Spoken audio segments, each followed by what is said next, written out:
ఇప్పటికే ఓ తెలుగుదేశం ఎమ్మెల్యే రాజీనామా చేసే దిశలో ఉన్నారు. ఉప ఎన్నికలకు సిద్ధం కావాలని ఆలోచిస్తున్నారు. కానీ వైఎస్ఆర్సీపీ ఆయనకి మళ్ళీ ఆహ్వానం పలికితే మాత్రమే రాజీనామా చేస్తానంటూ సచ్చివేడు ఎమ్మెల్యే సిద్ధంగా కనిపిస్తున్నారు. ఇలా ఒక ఎమ్మెల్యే రాజీనామా చేయడానికి సిద్ధంగా ఉన్న తరుణంలో మరొక ఎమ్మెల్యే నేరుగా రాజీనామా హెచ్చరికే జారీ చేశారు. మీకు ఇష్టం లేకపోతే నేను ఇక రాజీనామా చేసి వెళ్ళిపోతా అని ఏకంగా డిఆర్సీ మీటింగ్లోనే ఇన్ఛార్జ్ మంత్రి కొల్లు రవీంద్ర ముందు సీనియర్ నేత వాపోయినటువంటి తీరు కలకలం రేపుతోంది. జనసేన పార్టీ చెందిన సీనియర్ నేత అవనిగడ్డ నుంచి ప్రాతినిధ్యం వహిస్తున్న మండలి బుద్ధప్రసాద్ తాను 2024 ఎన్నికల్లో పోటీ చేయడం ద్వారా చాలా పెద్ద తప్పిదం చేశాను అని బాహాటంగా ప్రకటించున్నారు. ఇలా ఒక్కొక్క ఎమ్మెల్యే రాజీనామా హెచ్చరికలు, తప్పు చేశానని చెప్పడం, అసలు అధికారంలో ఉన్నప్పటికీ కూడా ఏమాత్రం సంతృప్తిగా లేనటువంటి పరిస్థితి దేనికి సంకేతం? ప్రస్తుతం మాడుగుల నుంచి ప్రాతినిధ్యం వహిస్తున్న సీనియర్ నేత మాజీ మంత్రి బండారు సత్యనారాయణమూర్తి ఏకంగా రాజీనామా హెచ్చరిక చేసినటువంటి తీరు కలకలం రేపుతోంది. తాను జనసేన పార్టీ కోసం పెందుర్తి టికెట్ త్యాగం చేసి మాడుగులు వెళ్ళానని, మాడుగుల్లో కూడా 25,000 ఓట్ల మెజార్టీతో గెలిచానని, అయినప్పటికీ తనకు అన్యాయం జరుగుతుందని ఆయన వాపోతున్నారు. ముఖ్యంగా పవన్ కళ్యాణ్ సంబంధించినటువంటి పంచాయతీరాజ్ గ్రామీణాభివృద్ధి శాఖ నిధుల కేటాయింపులో తన నియోజకవర్గం పట్ల తీవ్రమైన నిర్లక్ష్యాన్ని చూపుతున్నారు అంటూ ఆయన వాపోతున్నారు. ఈ విషయాన్ని నేరుగా డిఆర్సీ మీటింగ్లోనే ప్రస్తావించారు.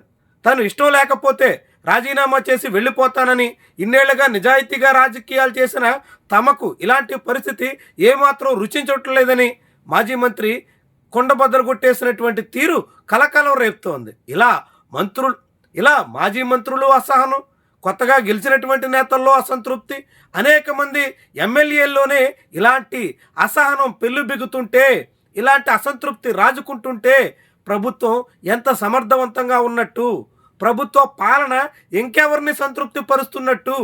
ఇలాంటి ప్రశ్నలే ఇప్పుడు ఉదయించక మానవు.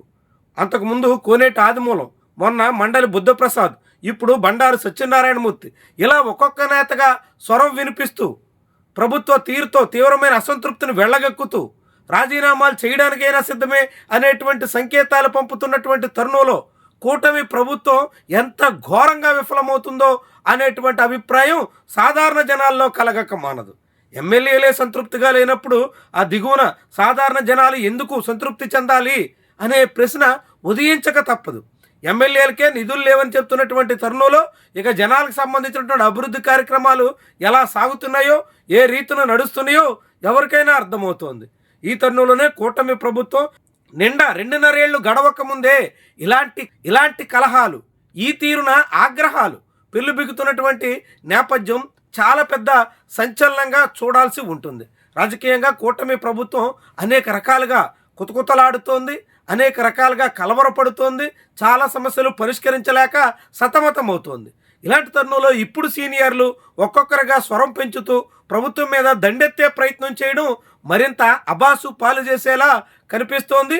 ఈ ప్రభుత్వాన్ని తీవ్రంగా ఇరకాటంలో నెట్టే దిశలో అయితే మారుతోంది. మరి ఇలాంటి పరిస్థితిని చంద్రబాబు నాయుడు అత్యంత సమర్థుడని, విజనరీ అని చాలా చెప్పుకునేటువంటి నాయకుడి పాలనలో చక్కదిద్దలేకపోవడం చాలా విశేషంగా చూడాల్సి ఉంటుంది. రాజకీయంగా తెలుగుదేశం పార్టీ నాయకత్వం ఎంత పేలవంగా ఉందో అనే దానికి ఇలాంటివన్నీ ఉదాహరణగా కనబడతాయి. నేరుగా ఇన్ఛార్జ్ ముందే ఒక సీనియర్ నేత రాజీనామా చేయడానికైనా సిద్ధం, తాను ఇష్టం లేకపోతే పదవి విడిచిపోతానని చెప్పాల్సినటువంటి పరిస్థితి రావడమే ఈ ప్రభుత్వంలో అభివృద్ధి కార్యక్రమాలకు ఎంత ప్రాధాన్యత ఉందో, వివాదాలు ఏ రీతిన పెరుగుతున్నాయో తేట తెల్లం చేస్తోంది. ఈ తరుణంలో మరి ప్రభుత్వం ఇలాంటి సమస్యల్ని సకాలంలో గుర్తించి నేరుగా అధికారిక వేదికల మీదే రాజీనామా చేస్తామనే హెచ్చరికల దాకా రాకుండా చూసుకోవాల్సినటువంటి బాధ్యత ఉండగా అందుకు భిన్నంగా సాగుతున్నట్టు కనిపిస్తోంది. ఈ పరిస్థితి మరింత పెరిగే దిశలో అయితే ఉంది. రాబోయే రోజుల్లో కూటమికి అనేక రకాలుగా ఇంట బయట కూడా ఎక్కట్లు తప్పవా అనే దానికి సంకేతంగా బండారు వారి మాటలు మనకి స్పష్టం చేస్తున్నాయి.